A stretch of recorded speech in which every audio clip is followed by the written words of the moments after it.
It's this whole idea of shining a light on something that is going to really educate somebody who's ignorant about a wrongdoing that's happening. Welcome to Journalism History, a podcast that rips out the pages of your history books to re-examine the stories you thought you knew and the ones you were never told. I'm Terry Finneman, and I research media coverage of women in politics. And I'm Nick Hirschon, and I research the history of New York sports. And I'm Ken Ward, and I research the journalism history of the Great Plains and Rocky Mountains. And together, we're professional media historians guiding you through our own drafts of history. Transcripts of the show are available online at journalism-history.org/podcast. This episode is sponsored by Taylor & Francis, the publisher of our academic journal, Journalism History. The 1900s offer great examples of investigative reporting that have shaken awake audiences, inspired journalists, and strengthened the democratic process in the United States and other places around the globe. But as today's guest explains, there's no reason to limit our attention to the 20th century. In this episode, Dr. Jerry Lenozga, an associate professor in Indiana University's Media School, walks us through the development of investigative reporting in the early 1800s by abolitionists, who found themselves searching for new ways to counter lies and disinformation spread by slaveholders and their allies. As Lenozga explains, the resulting practices used by abolitionists were very much in line with those used by investigative reporters today. Jerry, welcome to the show. So you start this article about investigative reporting at Watergate. Why do you start there? Well, this article appeared in a special issue devoted to the history of investigative reporting, tied to the Watergate anniversary. And Watergate is that big cataclysmic event in American politics that for a lot of people serves as a stand-in kind of idea for the power of investigative reporting. And so when I saw the call, I thought, I've got to do something for this because I'm a former investigative reporter. I study the history of the practice of investigative reporting. And really my mind went immediately to the abolitionists, but I wanted to situate it in, for purposes of the special issue, and also as a kind of a justification for the article that, Watergate serves as a touchstone for a lot of people when they think about investigative reporting, but it really is a practice that goes back a lot further. Sure. So as you mentioned, your focus is on the abolitionists. So why don't you take us way back and explain to us, how did the abolitionists get interested in investigation more broadly, right? And when are we talking about here? And additionally, are these people that we would recognize as journalists or that we would call journalists? That's a great question. I'll get to the part about whether they thought of themselves as journalists and whether we would think of them as journalists in a second. But just to give you the broad strokes of the overview, abolition as a movement really goes back to the late 1600s. And it really started with the Quakers. And of course, thinking of that, it was largely a religious movement. And a lot of the critique of slaveholders at the time was based in religion. Many of the critiques, many of the pamphlets that were written were biblical exegesis, with the idea of trying to persuade people that they were sinning by holding people in slavery. This strategy of moral suasion, and that really gets started in the 1600s. And there's a steady stream of abolitionist writing throughout the 1700s. My focus in the article is really on the 1830s, which I kind of think of as a second wave of abolitionism that takes on a more radical tone to it. And writers at that point are really thinking about exposing the realities of slavery as a strategy to call to attention the sinfulness of the practice. And so I'm really focused on some of the writers that are pretty well known, such as William Lloyd Garrison, Lydia Maria Child, the Grimke sisters, Theodore Dwight Weld in the 1830s, who may not have thought of themselves explicitly as journalists first, although they certainly were. Many of them wrote for newspapers, for instance. William Garrison, of course, started his own newspaper, so he was a journalist. That word was certainly in use at the time. Um, they were journalists who were much different from the ones that we think of today. They were prone to fiery rhetoric, emotional appeals. They certainly had a religious drive and a religious motivation. So they may have thought of themselves more as evangelistic or even activist in a way. But certainly what they did, if you stripped it of all the other things, it certainly meets all the sort of qualifications of the definitions we have of investigative reporting today. So I think we would recognize what they did as journalism, and that's certainly what my argument in the article is. So, especially in the earlier parts that we're talking about here, the earliest era of this type of reporting in the 1800s, when we say investigation, what types of investigations are they doing? What information are they looking for, and how are they presenting it to the audience in the beginning? Once this emphasis on evidence really hits its stride in the 1830s. They're looking at all the sorts of things that an investigative reporter today might look at. They look at official records from judicial proceedings, for instance. They get testimony from witnesses, interviews, in other words. They go look at newspapers, sermons, uh, pamphlets, all sorts of things that could serve as tangible, sort of credible, authoritative evidence of something that was going on with slavery, as opposed to earlier accounts, which certainly were not. Certainly were interested in exposing realities of slavery, but they were much more sort of emotionally based. They would make sort of statements about the cruelties of slavery without really explicitly engaging with the idea of here's how we know what we're telling you about slavery. And so basically, they were doing all the things that journalists do today, that investigative journalists today, going and talking to people, looking at the documentary record, and not only looking at those things and incorporating it into their work, but really explicitly talking about the importance of the evidence, both in their publications and in their correspondence with each other about how to do this work. And can you give us a sense? What does the abolitionist press look like? And your article's really focused there on the 1830s. Are we talking about lots of newspapers, pamphlets? What does it look like? What would we be reading this material in? It's definitely both. There are a lot of newspapers, such as the Liberator, that comes along in 1831, and a lot of pamphlets, such as Genius of Universal Emancipation. I might think of as a little bit of a hybrid there, but that one starts in 1821 with Benjamin Lundy, and the American Anti-Slavery Society in the mid 1830s. It had been around for a while and had been publishing pamphlets, but it really put on a hard press in the middle of the 1830s to blanket the country in pamphlets. So these would be, some one-off publications, that would be short. They were not necessarily periodical. Sometimes they would be republished, but they blanketed the country in more than a million pamphlets, for instance. So we're talking about a lot of different things, not just sort of traditional newspapers as such. Sure. So in your paper, you argue that Garrison's, and I think the book or pamphlet, and the line there seems so difficult, right? But this publication called Thoughts on African Colonization, you Mhm. argue this is a turning point in investigative reporting. So can you tell us a little bit more about Garrison and the Liberator, his newspaper, and then explain to us why was Thoughts on African Colonization, this book or pamphlet, so important in this development of investigative reporting?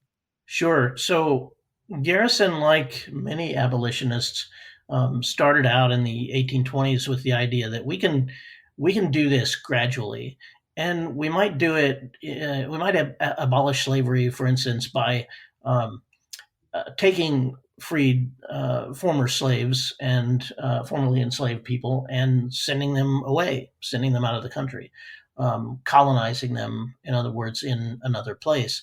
And that was probably the predominant line of thinking in the 1820s. among white abolitionists, I should say. But there was also at the time in the 1820s this sort of developing black protest movement that involved pamphleteers and conventions and societies that African Americans were founding at the time that were making the argument against colonization. They didn't want to leave the country, and they didn't want gradual emancipation, which they thought really was only allowing slavery to continue, in perpetuity. And Garrison and others, but Garrison, kind of in a leading role, became persuaded by these arguments. And so in 1831, when he founded his newspaper, The Liberator, he really had made a full transformation from a gradualist to what was called immediatist, calling for immediate abolition. And he really, to start off his crusade with the Liberator, he turned his attention to the American Colonization Society, the ACS, which was the organization that was advocating for this gradualist position. And he put together a book called Thoughts on African Colonization, published in 1832. It was more than 200 pages. He talked repeatedly about evidence, such a massive evidence that he pulled from publications of the ACS, sermons, conversations with people, and a lot of articles from the African Repository, which was the house newspaper of the American Colonization Society. And really spent a lot of time juxtaposing the claims with reality, that these were people who claimed to be against slavery, but really, if you peel back the veneer there under the surface, it's a lot of support for slavery. They weren't going to oppose the idea of holding people as property, for instance.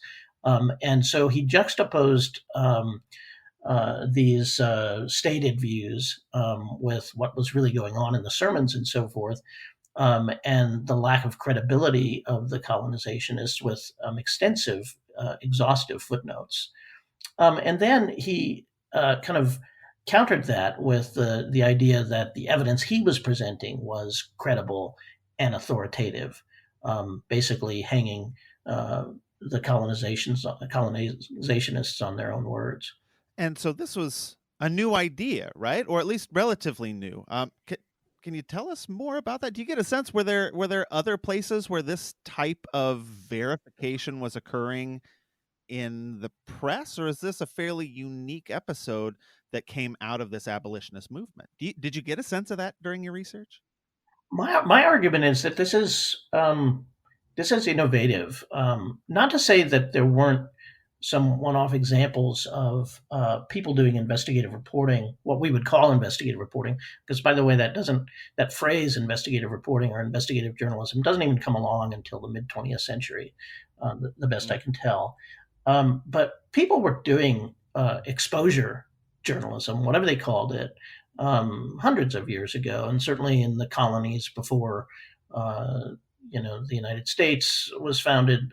There were examples of things, where reporters had, journalists or printers had exposed hidden wrongdoing by using documents, but not in a systematic way. And so I really do think what happens with the abolition writers, and explicitly so, is that they're talking about a method for not only exposing wrongdoing, but for documenting the claims about that wrongdoing.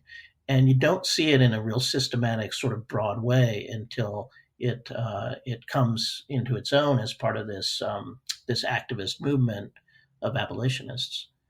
So is it sustained, right? So we see this idea pop up here. It's sort of we can point to Thoughts on African Colonization as a model of that. Does it continue? Does it spread throughout the abolitionist movement? Do other people take up this idea of, okay, it's not just about presenting information, but presenting verified, compelling information to actually persuade people that our cause is not only just, but correct? Yeah, so Thoughts on African Colonization is published in 1832, and I do think it spreads, at least in the immediate decade.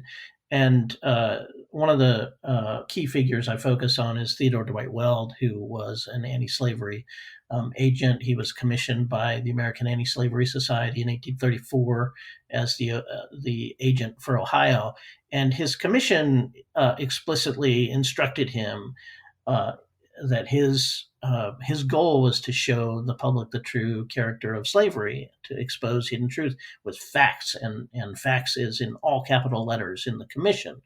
And it also explicitly referenced Garrison's thoughts on African colonization as a model for doing that, for how to build an evidence based argument. And so Weld and other writers in the 1830s do use that as a model, and it is explicitly used as a model for what I think is kind of the masterwork of the era, which is American Slavery as It Is: Testimony of a Thousand Witnesses, which Weld published with his wife and his sister-in-law in 1839.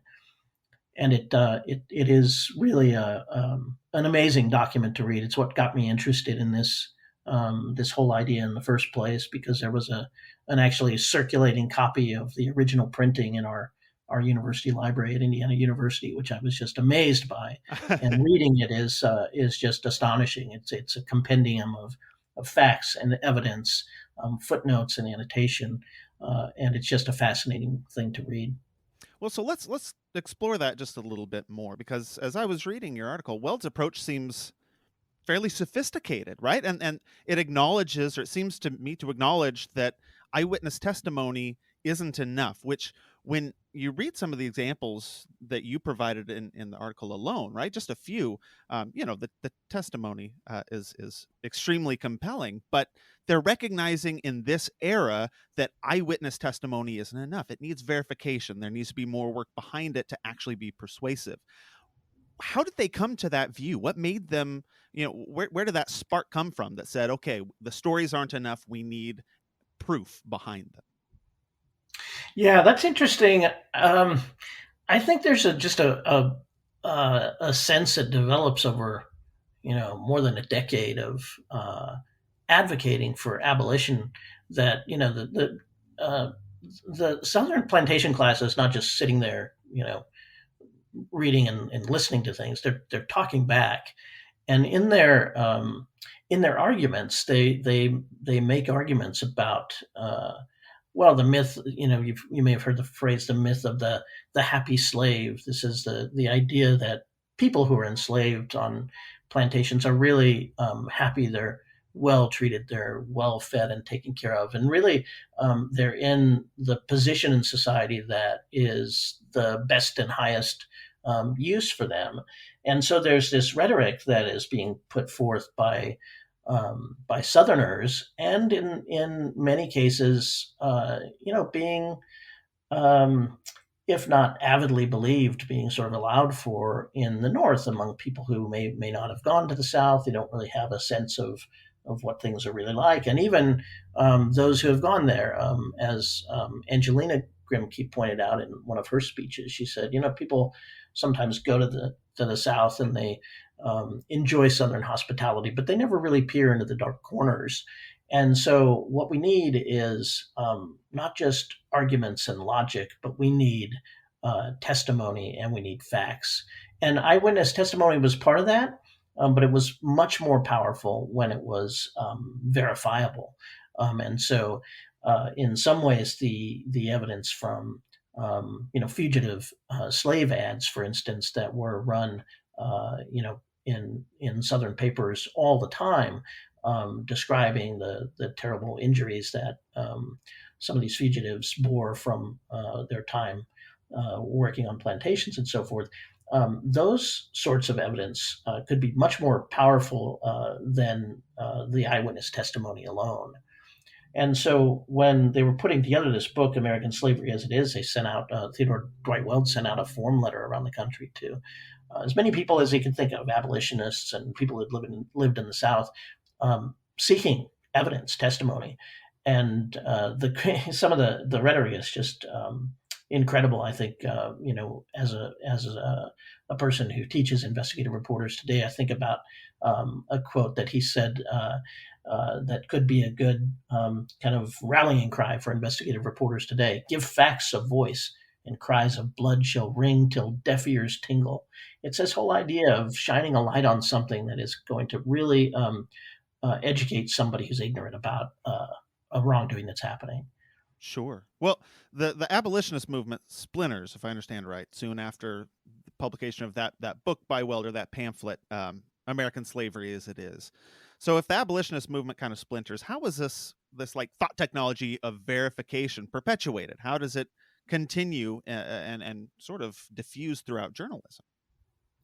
Well, I think it's there in the background. It's there in the history of journalistic practice, and I think mainstream journalists are paying attention. And so, perhaps a decade or so after American Slavery as It Is gets published, for instance, you start to see some exposés in mainstream newspapers of the horrors of slavery, the evils of slavery. I don't have uh, a record of correspondence that were, or diaries of these journalists from the mid 1800s that, professed to kind of owing a debt of gratitude to these abolitionists for pioneering a method. But my hunch is that they're certainly inspired by and drawing from those practices that were established a decade or so before. And then throughout the 19th century, you see examples of the documentary method being used by a number of different journalists. There's a wave of sort of a crusade reporting that happens in the 1870s. Um, and then we kind of steam into the turn of the 19th into the 20th century with the muckraking movement. And all of those are not really that far removed from the abolitionist efforts to sort of pioneer this method of connecting the exposure to the idea of evidence. So, with all this in mind, then, how ultimately do you think our understanding of investigative reporting today should change based on what you present in this article from the abolitionist movement? I just want people to have another touchstone for thinking about investigative reporting as a critical piece of journalism, which is itself kind of a critical piece of democratic governance. I think I want there to be a different touchstone in addition to Watergate, which is a touchstone for a whole generation of people, maybe especially the baby boomer generation, and there are other more recent touchstones such as the Spotlight movie about the Boston Globe investigation into abuses by the Catholic priests in the Boston Archdiocese. Those are touchstones that make people think about what the potential is for investigative reporting, for journalism really to have some sort of power in society. And I think to the extent that we kind of limit our view of those things as being, uh, 20 years ago or 50 years ago, that just limits our sense of the history in general.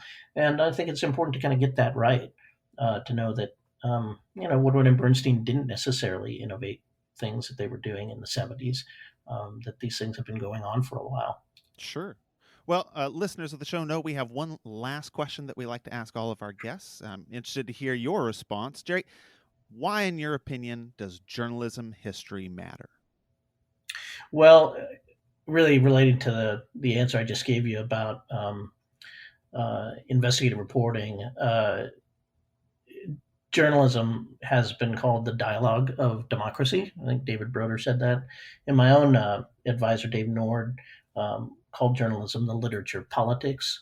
And so, if you think about democracy as an important thing in America and journalism as the literature of that thing, then it becomes important to really understand that history. And I would say, in general, history matters to know where we've been, how we got here, for instance. And given that we live in a system of democratic governance and journalism is the means by which people kind of understand that system, I think it's really important to understand the history of it as well, and it can really inform how we approach the practice of journalism, for instance, today, and the way we think about how journalism ought to be a part of that political ecosystem.